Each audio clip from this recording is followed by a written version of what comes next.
Hello મિત્રો, સ્વાગત છે તમારું આપણી યુટ્યુબ ચેનલ એજ્યુકેશન બ્લાસ્ટની અંદર.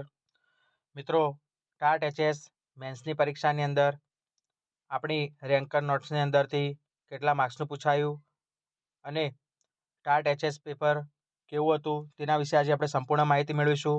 આપણી પીડીએફમાંથી વ્યાકરણ કેટલા માર્ક્સનું પૂછાયું અને બાકીના નિબંધ, ચર્ચાપત્ર, પત્રલેખન, સંક્ષેપીકરણ આ દરેક ટોપિકમાંથી કેટલા માર્ક્સનું પૂછાયું અને આ પીડીએફ તમને પરીક્ષામાં મદદરૂપ થઈ કે નહીં તેના વિશે આજે આપણે સંપૂર્ણ માહિતી મેળવીશું.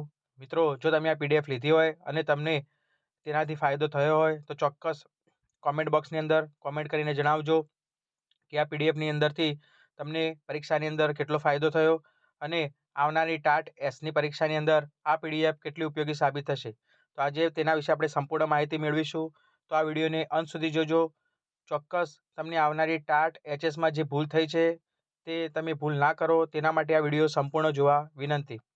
તો સૌપ્રથમ પરીક્ષાની અંદર જે નિબંધ પૂછાયા હતા, 3 નિબંધ પૂછાયા હતા. જેનઝી, કૃત્રિમ બુદ્ધિમત્તા અને વિકસિત ભારત 2047ના નિર્માણમાં નવી શિક્ષણ નીતિનું પ્રદાન. તો મિત્રો, આપણી પીડીએફની અંદર બંને નિબંધો આપણી પીડીએફની અંદર હતા. આપણે માત્ર 10 નિબંધો આપ્યા હતા, તેમાંથી 2 નિબંધો પરીક્ષાની અંદર પૂછાયા હતા, જેમાં નવી શિક્ષણ નીતિ 2020 અને બીજો નિબંધ હતો ઓનલાઈન શિક્ષણના ફાયદા અને ગેરફાયદા. તો આ એઆઈને લગતો જ નિબંધ હતો. તમે આની ઉપરથી તમે પરીક્ષાની અંદર ઘણું બધું લખી શકો. તો જો તમે આ પીડીએફ લીધી હોત તો તમને પરીક્ષામાં ચોક્કસ ફાયદો થવાનો હતો. તો મિત્રો, બંને નિબંધ આપણી પીડીએફની અંદરથી હતા. તો જે પણ મિત્રોએ આ પીડીએફનો લાભ લીધો હશે તેમને ચોક્કસ ફાયદો થયો જ હશે. બીજું, ત્યારબાદ સંક્ષેપીકરણ. તો 2 પરીક્ષાની અંદર સંક્ષેપીકરણ પૂછાયા હતા. તો આપણે પીડીએફની અંદર તમને કહ્યું હતું એ પ્રમાણે સંક્ષેપીકરણ વખતે કઈ બાબતો ધ્યાનમાં રાખવી, તો આપણે તે તમામ બાબતો જણાવી હતી. તમે જો તે બાબતોને ધ્યાનમાં રાખીને સંક્ષેપીકરણ કર્યું હશે તો તમને શીર્ષક પણ આવડ્યું હશે અને સાથે સાથે તમે સારી રીતે સંક્ષેપીકરણ કરી શક્યા હશો. તો આ પીડીએફની અંદર આપણે આ પણ માહિતી આપેલી હતી, સાથે સાથે આપણે સંક્ષેપીકરણ પણ આપેલા હતા. તો તમને પરીક્ષામાં ચોક્કસ મદદરૂપ થયા છે. ત્યારબાદ પત્રલેખન. તો આપણે પરીક્ષાની અંદર ટાટ એચએસની પરીક્ષાની અંદર 2 પત્ર પૂછાયા હતા, જેમાં તમારા કોઈ મિત્રે ગુજરાતના અંતરિયાળ વિસ્તારમાં વૈકલ્પિક શાળાની સ્થાપના કરી છે તેના ઉદ્ઘાટન પ્રસંગે શુભેચ્છા પત્ર, અને બીજો તમારી શાળામાં પુસ્તક મેળાનું આયોજન કરવાની મંજૂરી માંગતો પત્ર જિલ્લા શિક્ષણાધિકારીશ્રીને. તો આપણી પીડીએફની અંદર એક તમારી શાળામાં ટેકનિકલ સાધનોની પડતી જરૂરિયાત અંગે તમારા જિલ્લાના ડીઈઓને વિનંતી કરતો પત્ર.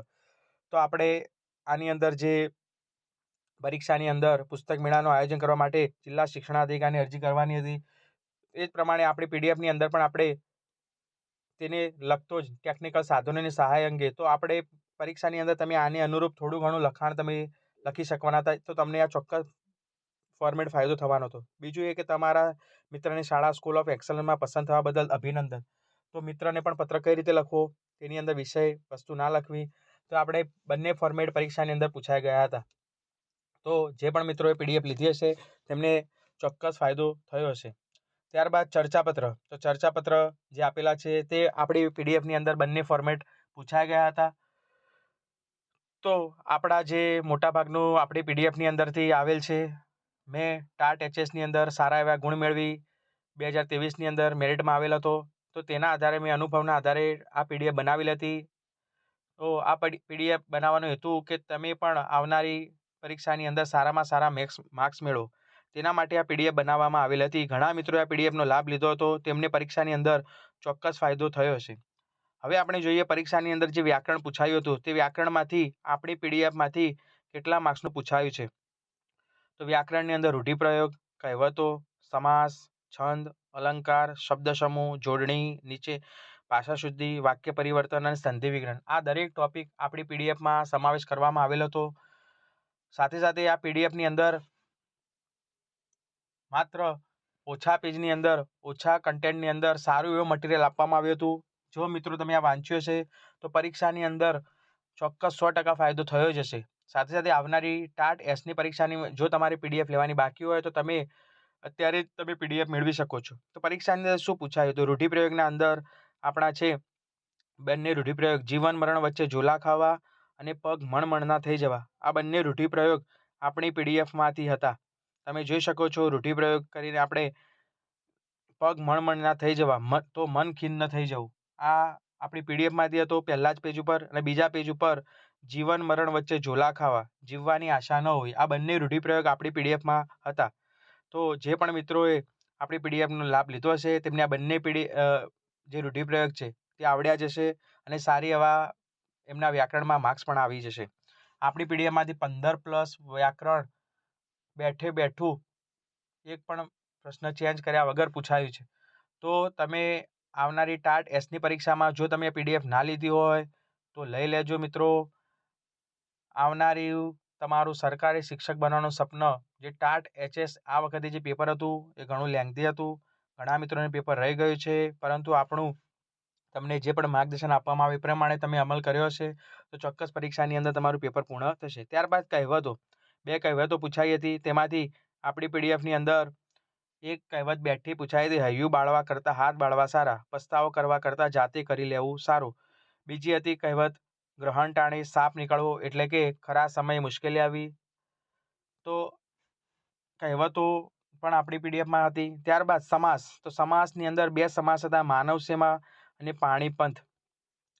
તો માનવ સેવા તો આપણને ખબર હોય માનવીની સેવા, તો જેને આપણે કહીશું તત્પુરુષ સમાસ, જે આ પીડીએફની અંદર સમજાવવામાં આવેલું હતું. આ પ્રમાણે તમારે કઈ રીતે સોલ્વ કરવા સમાસ, તેની અંદર દરેક વ્યાકરણ ટૂંકમાં સમજાવેલું છે. અને ત્યારબાદ બીજો સમાસ હતો પાણીપંથ, પાણી જેવો પંથ અથવા પાણી રૂપી પંથ. તો બીજો સમાસ હતો કર્મધારય સમાસ. તો આ બંને સમાસ આપણે પીડીએફમાં આપેલા હતા. ત્યારબાદ છંદ, તો છંદની અંદર 2 છંદ હતા, એક 32 અક્ષરવાળો અનુષ્ટુપ છંદ અને 17 અક્ષરવાળો મંદાક્રાંતા છંદ. આ બંને આપણે સારી રીતે સમજાવ્યા હતા કે 17 અક્ષર થતા હોય અને પહેલા 3 અક્ષર ટૂંકમાં આપણે સમજાવ્યું હતું, બંને પહેલા 3 અક્ષર મોટા હોય તો આપણા માટે મંદાક્રાંતા છંદ થશે. ત્યારબાદ અનુષ્ટુપ છંદ, અનુષ્ટુપ છંદમાં તો એકદમ સરળ છે કે 32 અક્ષર થવા જોઈએ, તો આપણા માટે અનુષ્ટુપ છંદ. આ બંને વિગતો આપણે ટૂંકમાં સમજાવેલી છે સારી એવી. અને ત્યારબાદ અલંકાર, તો અલંકારની અંદર 2 અલંકાર હતા, તમે પસંદ કરેલું ચિત્ર પાણી વિનાનું છે અને રાતે સીમમાં તડકાએ રાતવાસો કર્યો. તો પહેલા અલંકારની અંદર એક અલંકાર સજીવારોપણ અને બીજા અલંકાર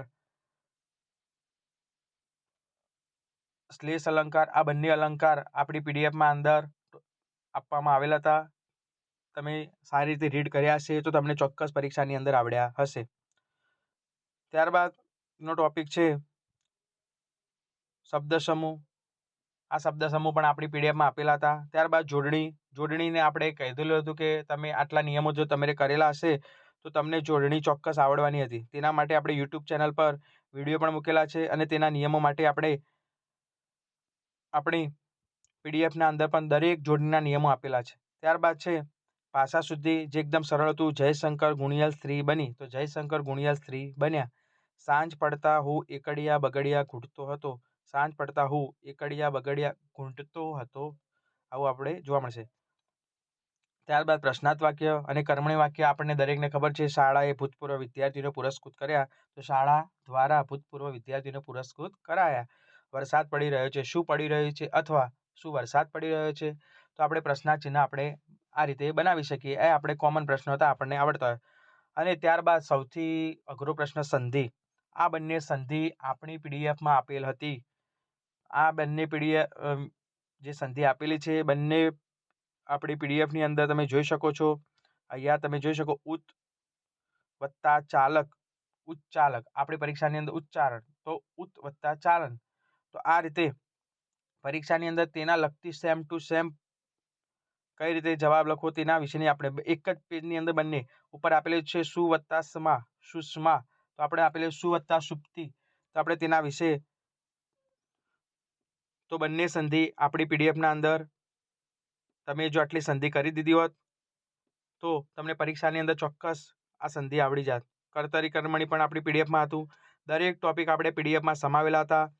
અત્યારે એકદમ આપણી પીડીએફમાં જે વ્યાકરણ આપવામાં આવ્યું હતું તે એકદમ સરળ હતું. સાથે સાથે જે પણ ટોપિક આપણે પીડીએફમાં આપેલા હતા એકદમ ઓછા અને એકદમ પરીક્ષામાં પૂછાય એવા આપણી પીડીએફમાંથી વ્યાકરણ 15+ માર્ક્સનું જે મિત્રોએ આ પીડીએફ લીધી હશે તેમને 15+ તો આવવાના જ છે. અને તેઓ જો મિત્રો તમારે વ્યાકરણની અંદર 15+ આવી જશે તો ચોક્કસ તમે મેરિટમાં આવી જ જવાના છો. તો મિત્રો તમે ટાટ એચએસની અંદર જો આ પીડીએફ ના લીધેલી હોય તો હવે ટાટ એસની પરીક્ષા બાકી હોય તો તમે આ પીડીએફ લેવાનું ના ભૂલતા. મિત્રો આ પીડીએફ મેળવવા માટે તમારે એડવોરા પ્રો એપ્લિકેશન પ્લે સ્ટોર પર ડાઉનલોડ કરવા રહેશે. તેની અંદર તમારે જે પણ પીડીએફ આપેલી છે તમારે તે જે પીડીએફ જોઈતી હોય તમારે રજીસ્ટ્રેશન કરવા રહેશે. તમારે જે પણ પીડીએફ જોઈતી હોય તે તમે મેળવી શકો છો. આની લિંક તમને યુટ્યુબની કોમેન્ટ બોક્સની અંદર હું આપી દઉં છું, ત્યાંથી તમે ડાઉનલોડ કરી શકશો. અને જો તમારે કોઈ પ્રશ્ન હોય તો તમે કોમેન્ટ બોક્સની અંદર જણાવજો કે પીડીએફ કઈ રીતે મેળવવી, પીડીએફ મેળવવા માટે શું પ્રોસેસ કરવી, તેની સંપૂર્ણ માહિતી આપવામાં આવશે. પરંતુ મિત્રો આવનારી ટાટ એસની પરીક્ષાની અંદર તમારી કોઈ આ પીડીએફ ખરીદવાની બાકી હોય તો ચોક્કસ ખરીદી લેજો. તમને પરીક્ષામાં આ પીડીએફમાંથી ઘણું ખરું વ્યાકરણ 15+ માર્ક્સનું અવશ્ય પૂછાવાની સંભાવનાઓ છે. કારણ કે આ વ્યાકરણ એકદમ પરીક્ષાલક્ષી બનાવવામાં આવ્યું છે. પરીક્ષાની અંદર પૂછાય એવું એકદમ શોર્ટ અને સરળ ટ્રીક સાથે સમજાવવામાં આવેલ છે. તો દરેક મિત્રો આ પીડીએફનો ઉપયોગ ચોક્કસ કરવો અને આવનારી ટાટ એસની પરીક્ષાની અંદર તમે સારામાં સારા માર્ક્સ મેળવો તેવી શુભેચ્છાઓ. તો મિત્રો આ પીડીએફ ખરીદવાનું ભૂલતા નહીં. અને તમારા જે પણ પરીક્ષામાં સારા એવા માર્ક્સ આવ્યા હોય તો તમે કોમેન્ટ બોક્સની અંદર ચોક્કસ જણાવી શકો છો. તો જય હિન્દ, જય ભારત.